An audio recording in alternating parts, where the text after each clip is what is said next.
I lost $400,000 in my Roth IRA. All right, let's dive into this. A number of you guys have sent this to me. It's probably the fourth time I've done this video because I'm trying to make it as clear and concise as possible. So I'm just trying to cut back on. I just want you guys to understand this because it's important.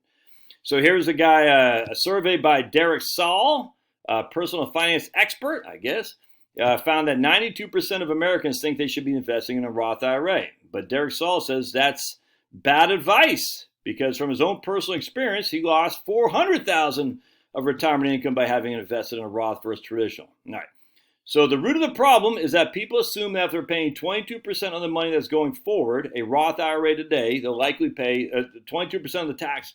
If they're paying 22% tax on the money that's going towards a Roth today, they'll likely owe at least 22% in the future. All right? I 100% agree with that. They're saying if I'm in a 22% tax bracket today, I'll be in a 22% tax bracket in the future. People that watch this channel know that's silly, but he probably is right. I think a lot of ignorance about taxes. So I think that's probably correct. All right. So, but you're more likely to have lower income in retirement than you do today. Again, 100% agree with that. That's why I wrote my book, all my books, Relax and Retire, because that's unequivocally true. All right, so this guy, so here's his first mistake. Instead of earning a household income of $70,000 roughly, which is the median household income, the retirees are earning $47,000. All right, so far so good. They're basically inherently saying the median household income is $70,000, but the average household income, we're going to, apples to oranges a bit, but still we're going to use the average household income is $47,000 in retirement. Inherently, we have less income in retirement than we did when we were working, so we have less taxes to pay. After the standard deduction, the average retired household income of $47,000 only pays $2,000 in taxes, which is a 4.2% effective tax rate. How do we get that 4.2? We take the 1992, divide that by our gross income, 47,620, and that gives us that 4.2% effective tax rate, which is critical. This is good to know. Good stuff so far. Good stuff so far. I'm going to freaking knock it out of the park here in just a second, though. You're paying, so here's where he makes his first mistake. You're paying 22% tax today by doing a Roth to save 4.2% in retirement. Well, where he makes his big mistake is no one's paying 22% effective tax rate on $70,000. All right, no one is. And this is where I started my whole channel. Wes Moss had an article in the Atlanta Journal-Constitution, if memory serves, where he basically said, what was it? The optimal income you need for happiness was like $87,000. A guy named Daniel Kahneman came up with that, if memory serves. And Kahneman won a Nobel Prize, Thinking Fast and Moving Slow. I got the book back there. And he won it with his research with a guy named Amos Tversky, who died before the Nobel was awarded. A little bit controversy there, actually. And I think Kahneman came up with the idea that the optimal income for happiness is about $87,000. All right, so what Wes Moss did was a big mistake. He said, well, $87,000, that's your spending money. That's your net money. And what Wes Moss does, he says, well, you still have to pay tax on that money. And if you're an effective tax rate of 25%, that means you need gross income of 116. Again, this is what we want for you to know, the difference between gross and taxable income. So if our optimal income is $87,000, that's spending money. We need 116 of gross income, an effective 25% tax bracket. And no one who's making $87,000 is in a 25% effective tax bracket. And so what Wes did, unfortunately, he said we need 116 gross. He just said, well, it takes, $60,000 of Social Security, which means we need $56,000 from our retirement accounts.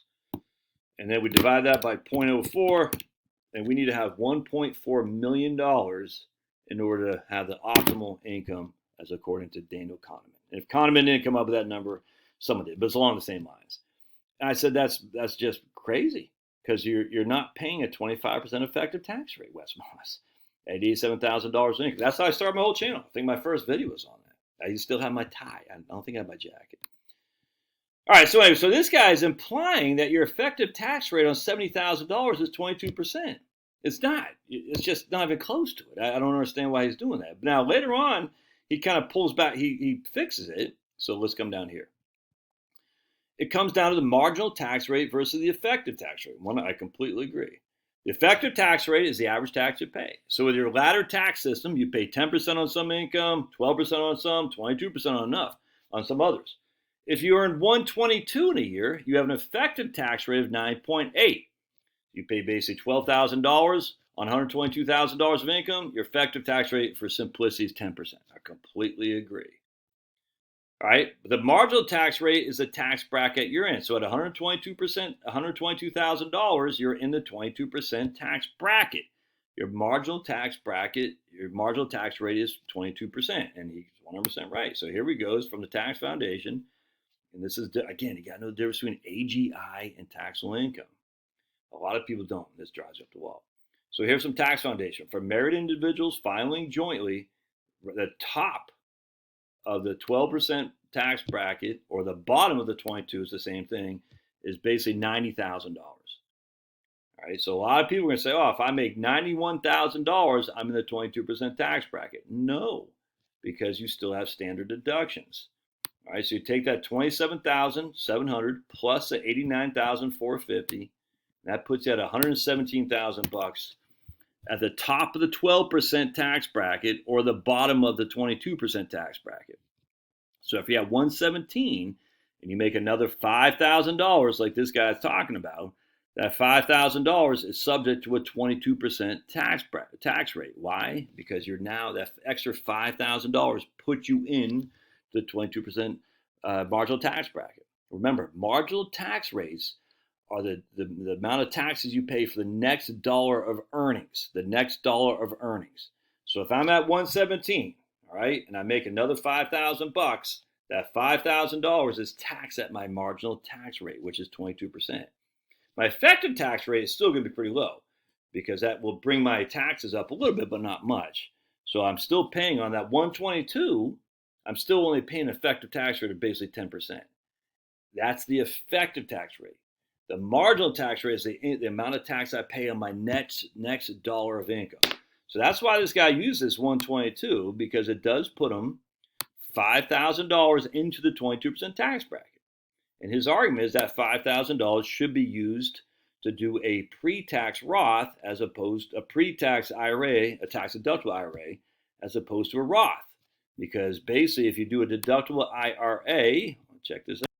If you do well, in this case, the guy's saying if you do a Roth, a non-deductible, you're paying 22% on that extra $5,000, so you can save 9.8% in retirement. And this is where he makes his big mistake, actually.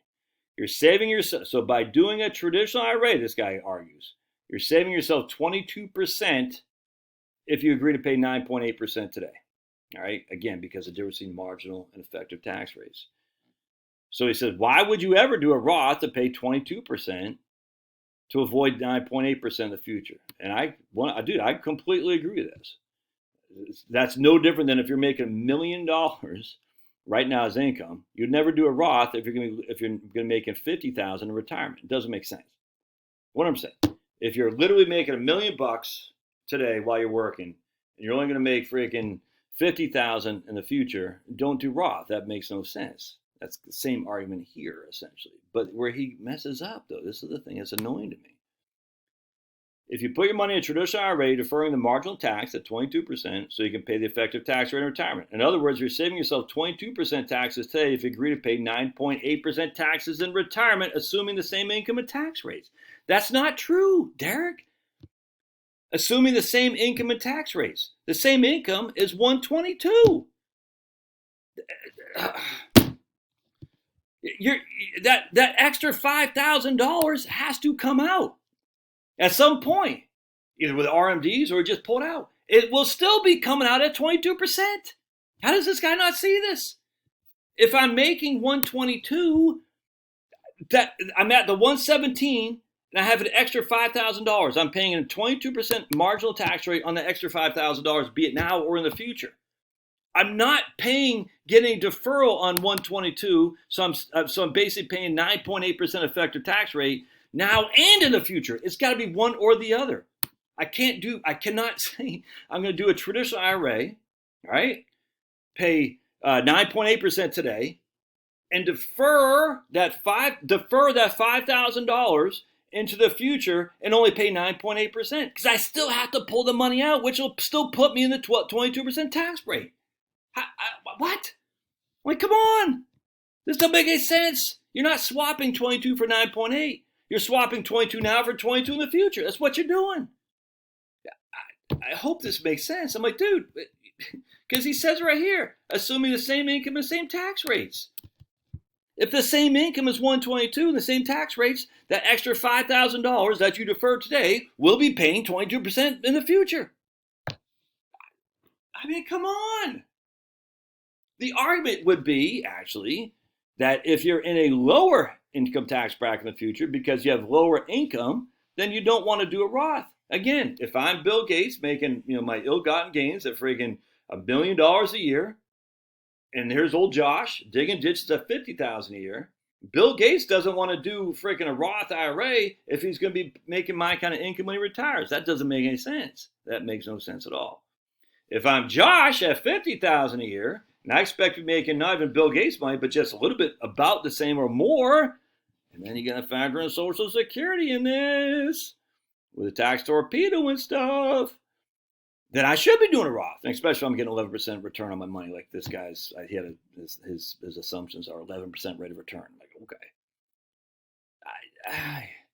So a couple things. He's allowing it to be thought of that if you're a median income household of $70,000, that's a 22% effective tax rate. It just does not. A 22% marginal tax rate. It just does not. He's also allowing it to be known if you have 122, your effective tax rate is about 10%. Your marginal tax rate is 22%. I completely agree with that. The same thing is when you're in retirement, though, man. If you're in the same income and same tax brackets, that 122 is still 122 with an effective tax rate of 9.8 and a marginal tax rate of 22. You still have to pull that $5,000 out that is above the 12% tax bracket. And it will be taxed accordingly at 22%. And even worse, so I'm getting 11% rate of return on my money. I mean, how much, if we're getting 72 divided by 11, that money is doubling every 6.5 years. Not to do a Roth IRA would be insanity to me. If I can get that kind of rate of return, you absolutely should do Roth IRA, 100%, unequivocally, because that's tax-free growth, without question. Now, I'm not even getting into the emotional issues or my own experience. I'll still do it. I'll never forget this. Shirley out of New Jersey. I'm sure she's probably not with us anymore. She was great. She was a single lady, and she lived in a condo in New Jersey, northern New Jersey. And she needed to pull $80,000 a year from her IRA to make ends meet because it's freaking expensive in New Jersey. And every year, and her portfolio is being decimated, not just because of the amount she's withdrawing, but the taxes she had to pay to stupid Governor Christie. Now stupid Tom Murphy, whatever that clown's name is. So she had to pay New Jersey income tax on that IRA distribution, and she had to pay federal income tax as well. And as a single person, with her Social Security and all that IRA income, she was in, I think back then it was like 25% effective tax rate, 25% marginal tax rate, because she's single. So of that $80,000, she needed $80,000 to make ends meet on top. She needed about basically $100,000 a year, roughly. That's a lot, yeah, because she had a mortgage, she had a property taxes in New Jersey was through the roof. Its cost of living in New Jersey is through the roof. She had a condo fee was through the roof. You know what I'm saying? So yes, I get it. Don't freaking just. Well, she should. Okay, I'm not talking about what she should do. This is what she needed to maintain her standard of living. She needed $80,000 net from her IRA, which meant we had to take $100,000 every single year from her IRA to pay the stupid government, which is actually, I think we actually had to pay more because she was in a 25% marginal tax bracket. All right, so we had to pull like 100 to 110 on 80 to net her $80,000 a year. I'm telling you, man, when I started this business, the same thing. I took $100,000. I needed $100,000 the first year. I said, I'm going to give you $100,000, Josh, from a 401k to live on. Now I was under the age of 59 and a half, so I had to pay taxes and a 10% penalty. I had to pay $30,000 more in income tax. Now, 10% of that is because of a penalty, I grant you, in order to give me a net of $100,000 to live. And the crazy thing is when you're retired that hits or not having a steady paycheck, a petty paycheck, that hits a whole lot worse than when you're working and you got abundant income coming in. You know you have abundant income because you're not budgeting anything. I'm telling you right now. People, when they're working, they have more money coming in. They're like, I got it. We'll buy it. Because I got the money coming in. It changes everything once you retire. All of a sudden, that money isn't coming in.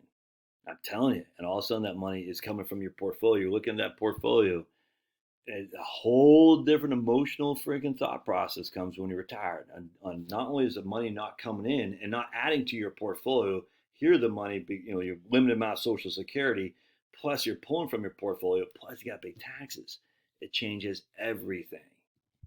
Everything, dude. I'm just telling you right now. You can spreadsheet this till you're blue in the face. Wait till you're 72 years old. You need $50,000 from your IRA.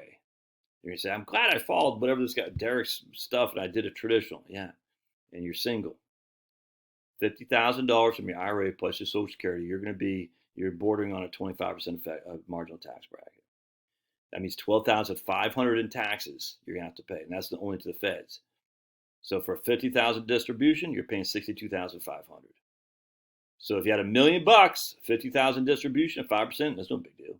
$1 million, that's $62,500 that you got to pull out to pay for the taxes too. That's a 6.2% distribution rate. It changes everything. Don't get sucked into these freaking spreadsheets. Denise sent me, goes, can you look at the spreadsheet? I said, I'm done with spreadsheets. I mean, look, I got done with spreadsheets. No, I'm not going to look at a spreadsheet. Because and she didn't say it like, can you? She just said, what do you think about it? No, because you got to look at the emotional construct here that comes with retiring. When the money stops flowing, man, it changes everything. All your freaking spreadsheets, dude, I don't care. I'm telling you right now, this is the thing. I have experience working with real clients since 1998. I can see what they went through. And I'm telling you, that's why I'm so adamant of paying off your debt. You pay off your debt, you don't need the income to pay for that debt in retirement, which means you don't need to pay the income tax to draw the income to pay that debt in retirement. And you don't have that freaking worry every year, every month, I got to pay this bill, I got to pay this bill. It changes everything. Dude, if you can live on Roth and Social Security, pay no taxes, I don't care what a spreadsheet says. Emotionally, it's gratifying and it's relieving too. Because you don't have to worry about the tax man. You don't have to worry about, they're going to do taxes. I mean, they're going to tax you on your Roth. Okay. Wake me when that happens. They're going to take away your Social Security. Okay. Wake me when that happens. Anyway, love your thoughts. Don't forget to subscribe. If you like the work I do, buy my book. And of course, buy me a cup of coffee in the doobie-doo. $5 a decaf. I'll take it from you. All right. We'll see you guys.